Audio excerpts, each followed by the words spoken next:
G'day guys, D-Mac from NBA Fantasy Bible. Along with me, as always, is Kayla Fonte. And together, we're Between Two Hoops. Kayla, how you going? I'm doing really well. I'm a little shaken up by the trades, but getting through it. How about you? Yeah, doing really well. I'm still recovering, particularly after the Luka AD trade. But yeah, a lot to get through tonight. Tonight, we have a very special episode. Last week, we spoke about trade stashes or trade deadline stashes. And tonight, we're going through trade deadline tips. Big show. But before we get to it, how did you go with all your week's matchups? Doing all right, 50-50. Not as good as I wanted to, but that's okay because I have a lot of stashes, so I'm hoping for a big second half. How about you? Good segue. Pretty good week, actually.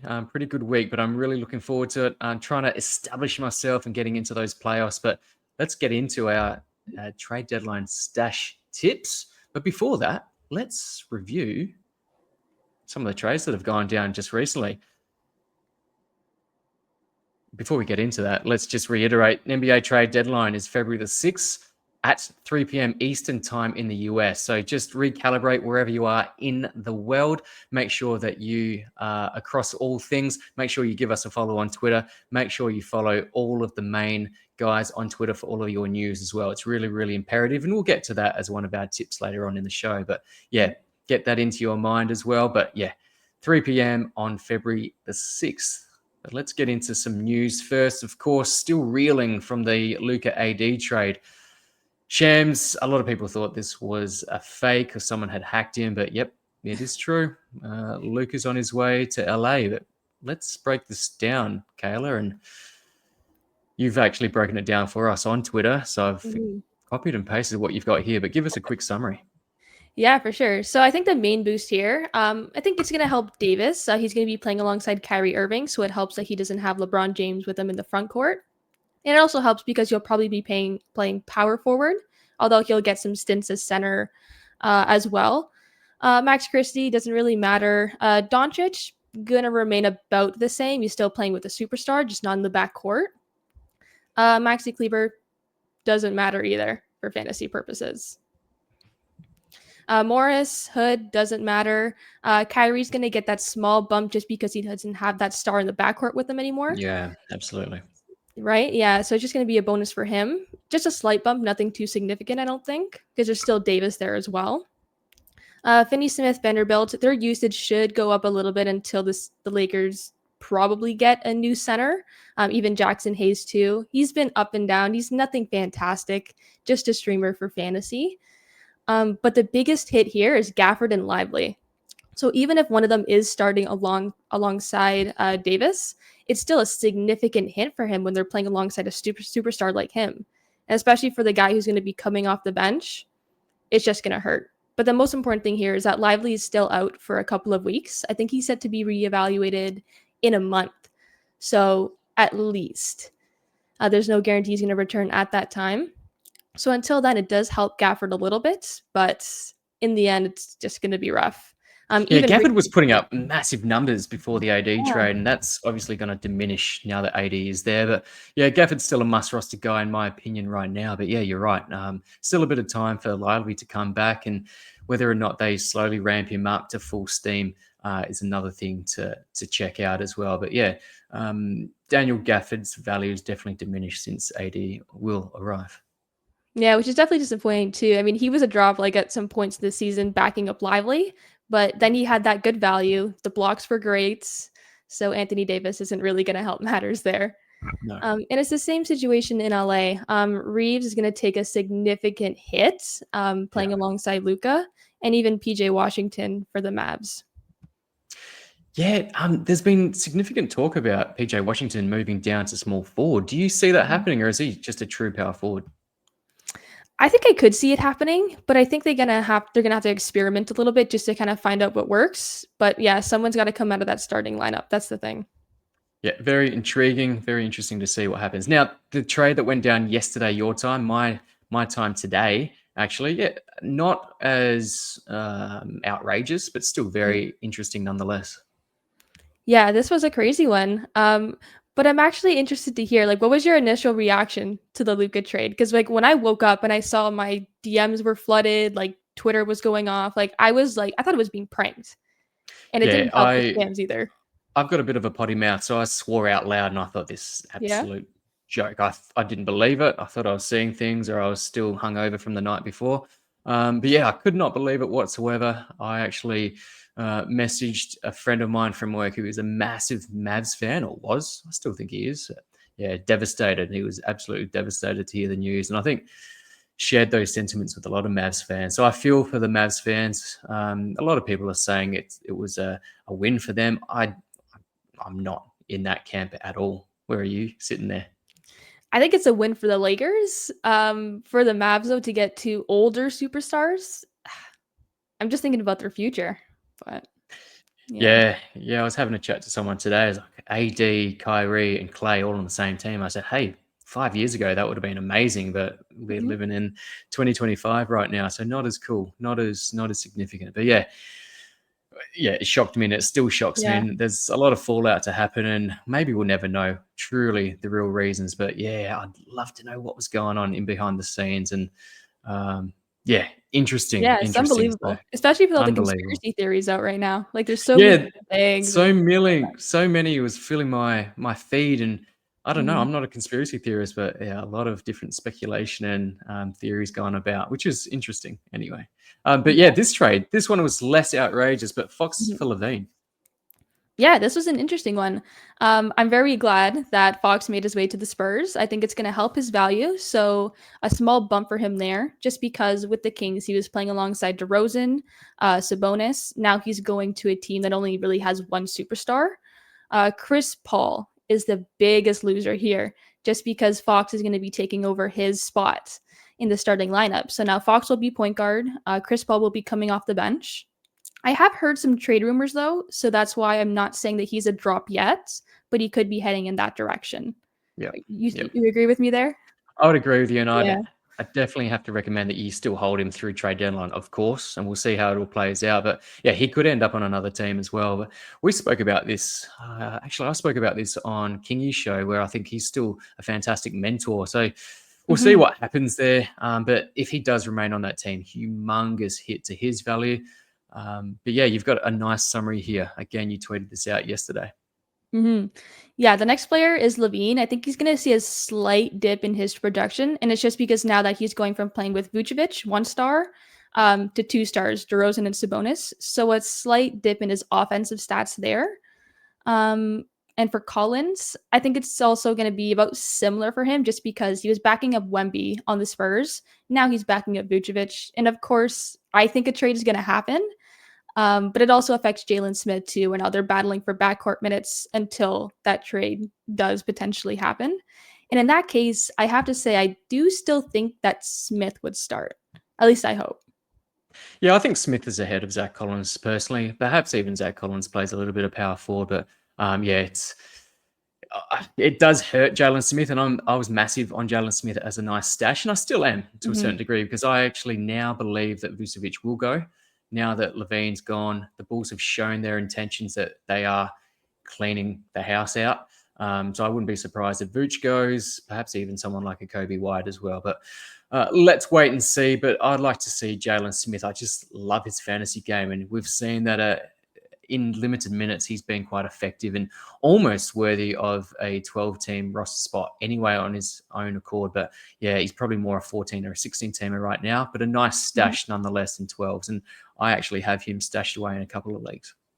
Yeah, I do too, actually. Yeah, I think his upside is great. Like, just based off what he can do in limited minutes. I mean, imagine what he could do with that consistent starting role. And I think, Absolutely. like you said, like the Bulls have made their intentions clear. So that trade, I think it's going to happen at some point before the deadline. So fingers crossed with that. Agreed. Agreed. But we talked about Paul. He takes obviously the biggest hit just because he's demoted to the bench now.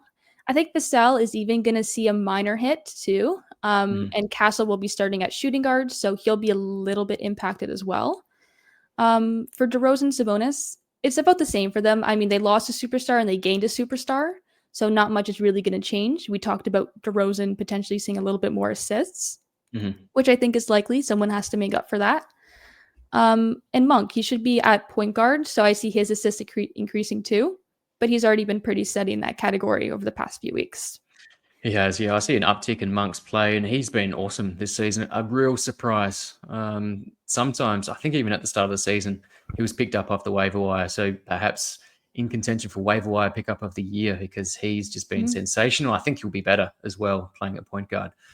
Mhm. Any other notes? What about Lonzo? He was a favorite of mine a few days ago. Do you think there's any room or any meat on the bone left for him? I think there is a little bit. It's hard when you're adding Jones and Herter to the mix of an already log jammed backcourt, but I Mhm. think it's really gonna help White, Giddy, Desumu, especially Desumu. So if he's available, go pick him up. And we talked about him being one of our stashes too. Big I'm not time. really sure what the roles that Jones and Herter are gonna have. I don't think it's gonna be anything significant, so I don't think it's gonna help their value, and that's why I said it's gonna remain about the same. Yep. But we'll have to see, and maybe they'll be used in trades too, or like you said, Kobe trade possibly. So there's still some moves that the Bulls have to make. Yep. And we spoke about Patrick Williams possibly even being moved as well. We'll see what happens there. Matas Bazelis is another nice stash Mhm. name to consider. But yeah, very interesting trade. And I expect plenty more to come very shortly.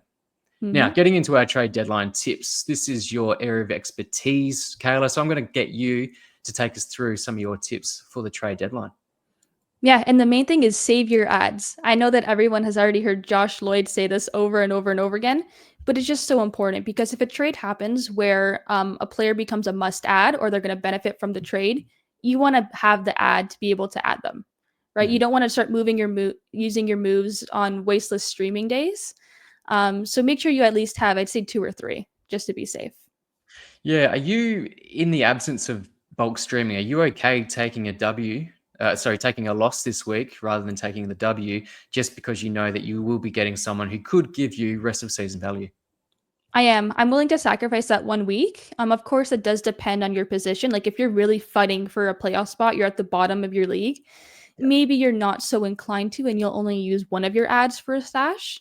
Mm. That's the only case where I'd really be comfortable with using a little bit more. Yeah, this is really the period where you could really define your season from someone who's barely scraping into the playoffs to someone who's a real contender. But if you, like you're saying, someone who's struggling and just about on the verge of playoffs in your fantasy league, maybe stashing is not really for you. Maybe this is where you Mhm. have to fight tooth and nail. So it really is dependent on how you're standing in your league. But yeah, good tip, save your ads. Now, next tip. Yeah, so if you are going to stream, make sure you stream in bulk. So I've looked at the schedule for this week, and every team is going to play 2 games between Monday and Wednesday, except for the Celtics, Mavericks, Clippers, and Lakers. So they only play 1 game between Monday and Wednesday. So if you are going to stream, probably avoid those teams. Mhm. Get your money's worth, get 2 games before the deadline. Yeah, and there's a lot of teams. I tweeted this out earlier in the week. A lot of teams that play 3 games in 4 nights. So if you do have to bulk stream, just look for those where you get value for money and bang for buck. And hashtag Tip, basketball is a great tool for that too. absolutely Yeah, love it'll show you the hashtag basketball. schedule. Yeah. Oh yeah. Tip number 3. Yeah, so know your worst players and be ready to drop. So news is going to be flying in on Thursday and even before then too. So if you want to be able to make good pickups, you have to know who to drop. So look at your roster, identify who's the worst players, who you're willing to move on from, and be ready to make that switch really quick. And DMAC and I will be posting a list later today too of droppable players. Yeah, and you use the word players plural. So Hmm. don't just know your worst player, but know your probably worst 3 players as well, because you could be making a whole heap of acquisitions depending on the number of pickups that you do have in the week. But yeah, know who your worst players are. So yeah, be aware of that going into trade deadline. Tip number 4. Know your team's strengths and weaknesses. So this isn't really for a points league, but more so for categories leagues.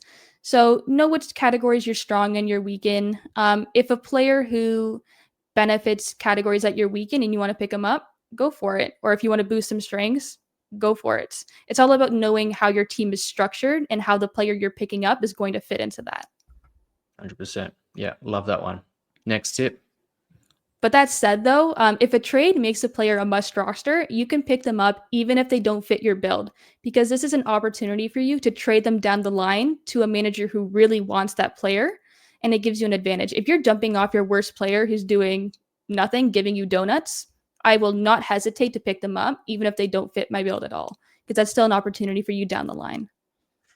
Yeah, and I think Dan Besbris has often talked about this, where you can pick someone up who doesn't necessarily fit your build, and then very, very suddenly, either some injuries happen, other guys are available on the waiver wire. All of a sudden, you can change the complexion of your team and the makeup of your Mhm. team very, very quickly, and you can pivot very quickly to what was a weakness comes a strength, and vice versa. So, yeah, definitely pick up a guy, even if they don't fit your build at this very time. Yep, a trade could change anything.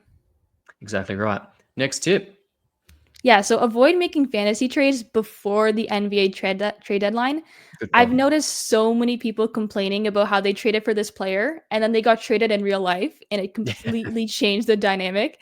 Yeah. So maybe avoid making the fantasy trades until we know who's going to be on whose team and everything is set in stone, because it could backfire on you. It could. It could. On the other hand, could you be trading for someone who has barely any value, but you think perhaps they could be unlocked with a trade? I'm thinking even in a deep league, a use of Nurkic. We've spoke about him as a sneaky stash. I think you could. I personally wouldn't really want to do that just because you're banking on the fact that this player is going to get traded and have value. Nothing is Mm. guaranteed. Like the NBA trade deadline is wild times. Mm. Literally anything can happen, as we've seen with the Luka trade. So I would be willing to take a chance and stash a player by picking them up, but to trade and potentially give up someone who could benefit from a trade or something else happens and they have more value, I'd be a little bit hesitant. But I would explore it if the price is right. Yeah, good call. Next tip. Yeah, this one is super important. So, no depth charts. A lot of times, players will get traded and their backup could move into the starting lineup, or maybe someone from like a similar position, like a guard, for example, and it could boost their value. So, just be familiar with the depth charts and know who's ready to step up next. Yeah, it sounds obvious, sounds basic, but a lot of times we'll get questions on Twitter or Blue Sky saying, who's the pickup? If someone goes down, who's the pickup? So just obviously know your depth charts, and that'll definitely help you towards trade deadline. Mhm. And final tips, very, very important. Yeah, I think honestly these are the most important tips of the deadline. So follow us on Twitter, NBA Fantasy Bible and Kayla_Fonte. We'll be giving you trade breakdowns and fantasy analysis. And you also want to keep updated with news. You want to make moves as soon as they're happening. So Shams would be the number one person to follow for that. He's going to break the news before anyone else. So just stay Absolutely. updated and follow us and other and fantasy experts, of course. Of course, a lot of analysts that'll give their take, and usually we're all quite similar in our takes, but it Mhm. often makes for some nice debate as well when we have different variations of an idea or completely different ideas altogether, which is fantastic and great for that variation. But yeah, make sure you give us a follow on Twitter. We will also look to have a summary show post trade deadline. I know that you'll be appearing on, I believe, a couple of shows. I'll be on Dan Besbris and Adam King's show as well.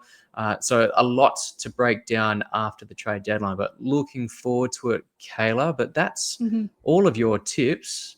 That's Before everything. we bid everyone goodbye, do you have any final words?